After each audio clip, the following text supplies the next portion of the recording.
여러분 안녕하십니까? 헬로티비 나라뉴스입니다. 첫 소식입니다. 의정부 시가 코로나19로 피해를 입은 자영업자에게 재난지원금을 지급하기로 했습니다. 자영업자에 대해선 지난 7월에 이어 이번이 두 번째 지원인데요. 하지만 일부 업주들은 지원 액수가 너무 적다며 아예 받지 않겠다고 합니다. 이지훈 기자입니다. 의정부시의 이번 재난지원금 지급 대상은 12,000여 개 업소입니다. 방역 지침상 집합이 금지됐거나 영업 제한 조치를 받은 곳들인데 일반 음식점부터 유흥주점까지 24개 업종에 달합니다. 의정부시는 집합 금지 업종엔 50만 원, 영업 제한 업종엔 30만 원씩 각각 지급하기로 했습니다. 지급 일정은 설 명절 전, 지급 방식은 전액 지역화폐입니다. 지역화폐로 지급하여 행정명령 피해로 지원을 받은 소상공인 자금이 또 다른 소상공인들의 소득 증대로 이어지는 경제 선순환 효과를 일으키고 지원금 43억 원은 긴급성을 이유로 전액 예비비에서 지출됩니다. 의정부시는 앞서 지난해 7월에도 집합 금지 업소에 최대 100만 원의 특별 경영 자금을 지원한 바 있습니다. 하지만 시의 이런 지원이 모든 업주들에게 환영받는 건 아닙니다. 손실부담 즉각 시행하라! 시행하라! 시행하라! 그동안 밀린 임대료와 각종 공과금에 비해 지원금이 턱없이 모자라다는 겁니다. 또 인근 지자체에 비해 지원 액수가 적다는 불만도 있습니다. 이 공무원들이 같은 공동 분담의 느낌으로 봉급이나 급료를 좀 줄여서 그에 대한 조치를 취해 주시길 강력히 요청하는 바입니다. 일부 업주들은 시의 지원금을 아예 받지 않겠다며 영업 허가증을 불태우기까지 했습니다. 이에 대해 의정부시는 지원 액수가 적다면 적을 수 있지만 시의 재정 형편상 어쩔 수 없다며 이해해달라는 입장입니다. 헬로티비 뉴스 이지훈입니다. 경기도가 2차 재난기본소득 신청 접수를 시작했습니다. 석 달 안에 써야 하는 지역화폐 형태로 지급을 하는데요. 코로나로 직격탄을 맞은 전통시장 설 명절을 앞두고 모처럼 기대감을 나타내고 있습니다. 최창순 기자가 현장 취재했습니다. 2차 경기도 재난기본소득 신청 첫날. 감염 우려를 줄이기 위해 온라인 접수 창구가 먼저 열렸습니다. 신청을 위한 누리집에는 수십만 명의 도민들이 몰릴 정도로 뜨거운 반응을 보였습니다. 선별해서 지급할 때는 해당 사항이 없었는데요. 이렇게 저희 경기도에서는 전 도민에게 다 지급한다고 하니까요. 네, 솔직히 되게 기쁘더라고요. 모두가 어려운 시기인데 저 인당 10만 원씩 4인 가족이 받게 되면 큰 돈이잖아요. 장기화되는 코로나19 탓에 고통받던 전통시장은 오랜만에 활기를 되찾고 있습니다. 재난기본소득 덕에 설 차례상 준비를 하러 전통시장을 찾는 발걸음이 늘어날 거란 기대입니다. 시장에는 그거 확실히 차이가 나요. 재난카드를 줘야 이 지역에서만 이렇게 쓸 수 있으니까 더 낫지. 그로 인해서 손님들도 나오고 그 카드로 인해서 먹거리도 좀 나아진 것 같고 좋은 것 같아요. 첫날 신청자는 84만여 명으로 전체 도민의 6.3%에 달합니다. 온라인 신청 접수는 3월 14일까지 이어지고 지역화폐나 신용체크카드를 사용할 수 있습니다. 취약계층을 위한 찾아가는 서비스는 2월 한 달 동안 진행합니다. 3월부터는 주소지 행정복지센터에서 선불카드 형식의 경기 지역화폐 카드로 수령이 가능합니다. 경기주TV 최창순입니다.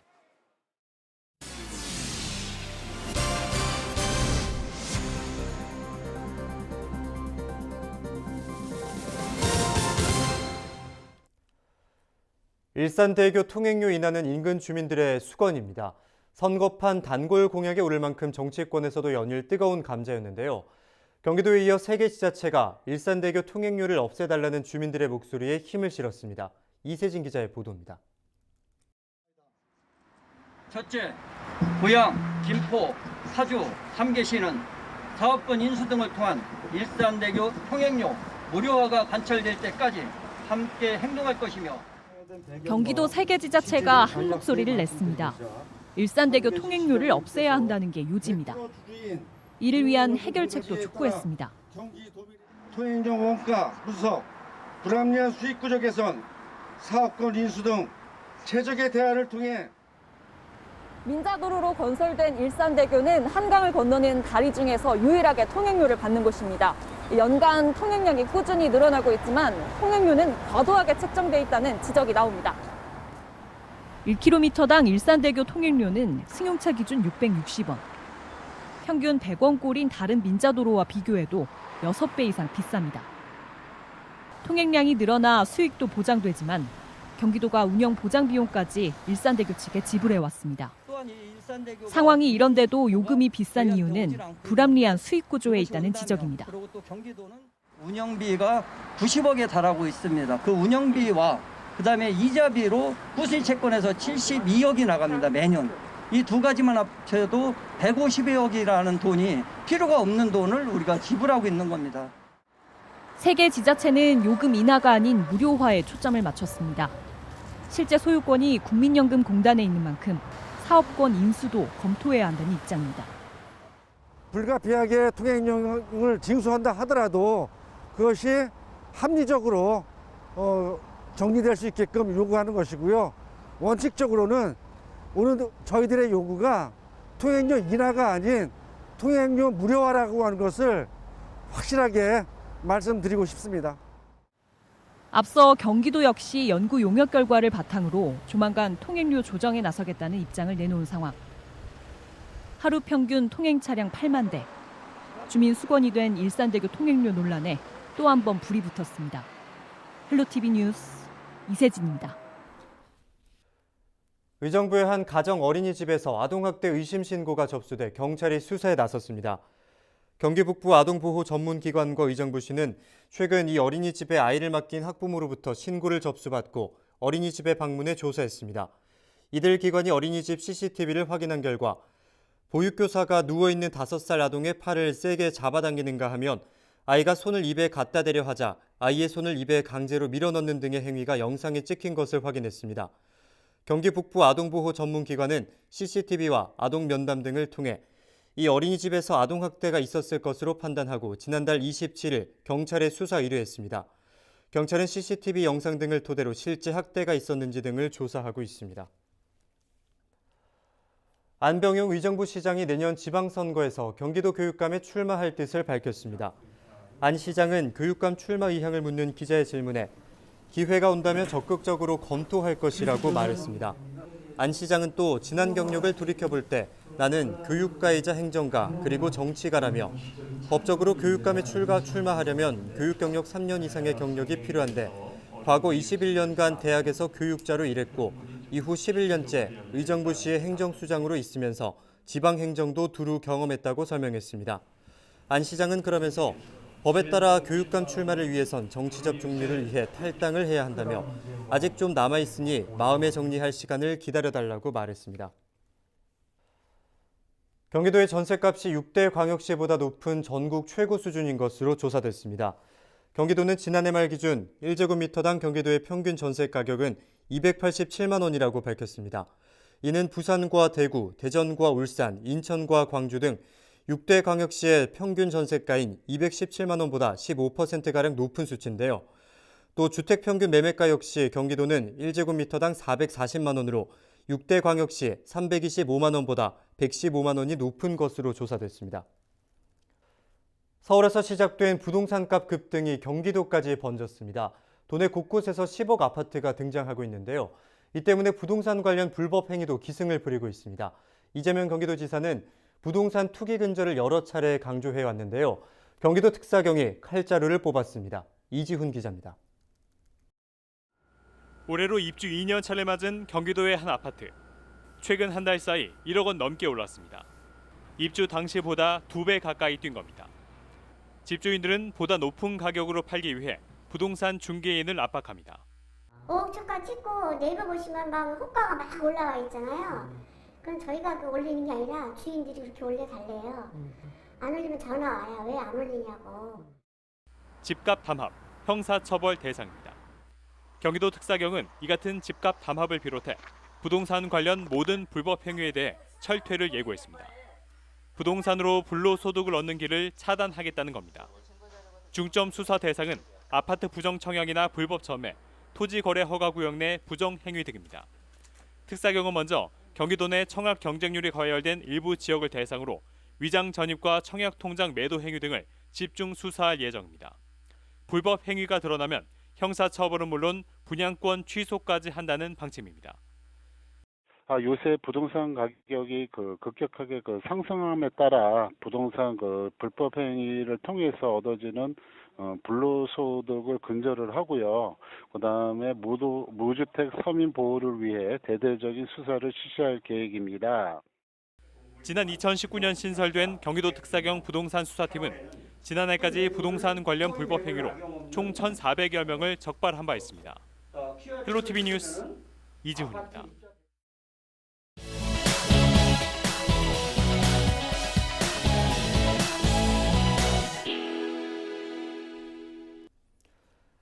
네, 새해를 맞아 우리 지역 지자체장을 만나 올해 주요 중점 추진 과제를 들어보고 있습니다. 오늘은 김광철 연천 군수를 만나볼 텐데요. 김 군수는 올 한 해를 연천군 도약의 원년으로 삼겠다는 포부를 밝혔습니다. 자세히 들어봤습니다.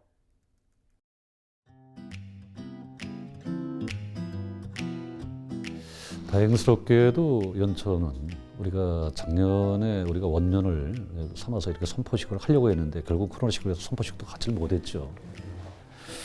올해는 저희가 코로나19도 지금 타 지자체에 비해서 상당히 방역이라든가 아니면 확진자 수에 있어서도 지금 타의 추종을 좀 불허할 만큼 수도권에서는 잘 진행이 되고 있어서 그 문제에 대한 투트랙을 가져야 되겠죠. 코로나19는 19대로다가 저희가 방역에 좀 철저를 좀 기하고요.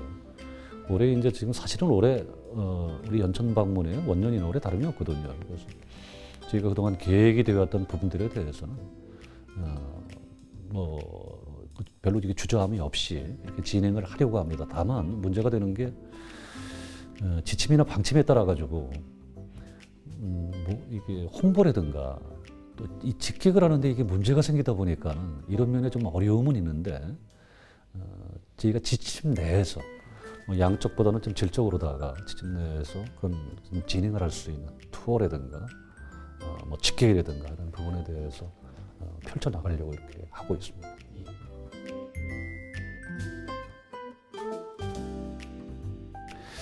원래는 우리가 작년 10월에 저희가 분양을 계획을 하고 있었어요. 근데 이것도 지금 코로나19 영향으로 인해 가지고 지금 밀리고 이렇게 좀 들어오고 있습니다. 왜냐하면 요즘에 사실은 중소기업이나 또 중견기업이나 상당히 어려움을 겪고 있는 데가 대단히 많거든요. 이 분양이라 하는 거는 또 이게 타이밍이 무지하게 중요합니다. 이거는 우리가 어떤 기업체를 갖다 유치한다 하는 거는 모든 게 다 맞아떨어져야 되기 때문에 올해 저희가 4월로 좀 예정을 해드렸는데 우리가 공공임대산단을 또 우리가 좀 계획을 하고 있어서 경기도하고 거기에 대한 어떤 행정적인 절차 그런 것으로 인해서 올해 6월로다가 지금 저희가 분양에 대해서 좀 들어가려고 하고 있습니다. 잘 아시겠지만은 빅스 산업단지는 저희가 사실은 바이오 이 밸리를 갖다 구축하는데 기초 산업단지로다가 저희가 운영을 하려고 하거든요. 지금 중요한 건 식품이라든가 또 아니면은 의학 쪽, 바이오 쪽에 기업군을 갖다가 주 타겟으로다가 해 나갈 거고요.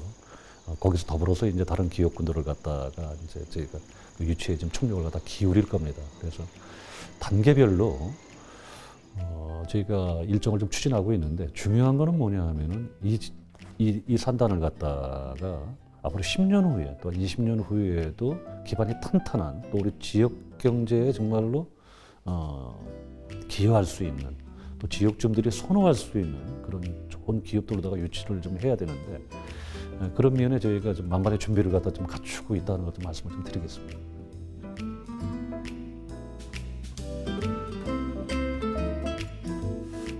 올해는 우리 2021년도가 우리 주변 지자체 또 아니면 정부도 마찬가지겠지만 연천군의 입장으로 봤을 때는 대단히 중요한 해이다. 저는 이렇게 좀 판단을 하고 있습니다.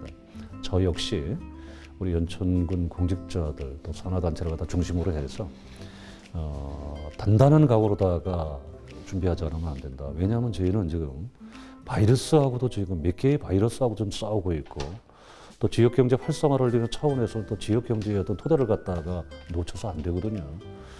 요즘에 코로나로 인해 가지고 소상공인이나 자영업자들 대단히 어렵죠. 그래서 저희가 다른 지자체와는 달리 저희는 작년에도 2차 재난지원금을 갖다가 저희가 경기도에서 유일하게 저희가 먼저 이렇게 지급을 해드렸고, 올해도 저희가 그 소상공인들에 대한 또 아니면은 자영업자들에 대한 핀셋 지원에 대해서도 경기도 우리 31개 시군 시장 군수 협의와 좀 더불어서 좀 시행을 갖다 해나가려고 하고 있습니다. 이러한 문제가 잘 해결이 되려면은 그동안 우리가 추진해왔던 산업 단지매라든가 또 관광에 대한 인프라 구축이 좀 부족하지만은 작년 저희가 어떤 지표를 봤을 때 상당히 좀 고무적이다 이런 판단을 하고 있거든요. 또 BC카드가 작년 말에 한국관광공사에서 BC카드 숙박액을 분석한 자료에 의한다고 한다면 전국에 5개 시군이 뜨고 있는데 경상도에 한 3곳, 전라도에 1곳, 그다음에 수도권에서는 유일하게 연천군이 BC카드 숙박 매출액이 상당히 신장이 된 거로 이렇게 나와 있거든요. 이런 면이 있다 그런다면 이 코로나 전국과 맞물려서도 먼 데가 아니라 여기 한 1시간이나 1시간 반 내에 수도권 인구들이 도착을 해서 힐링하고 나갈 수 있는 그런 코스로다가 우리가 준비를 하겠다. 그런데 인위적인 것을 갖다 많이 만드는 데에는 시간이 많이 소요가 되잖아요. 저희는 워낙 이 지역에 들어오면은 우리 자연환경이 잘 보존이 되겠습니다. 그래서 좀 깨끗하고 또 그다음에 여기서 힐링할 수 있는 코스, 자연과 더불어서 그런 코스로다가 우리 둘레길의 어떤 그 조성 관리라든가 또 그다음에 우리는 역사 자원이 워낙 풍부한 곳이에요. 그래서 이런 것을 갖다가 들어와서 어떤 스토리텔링을 통해서 그 우리 그 오신 분들이 좀 이렇게 편안하게 다녀갈 수 있는 그러한 곳으로다가 발돋움을 하려고 합니다.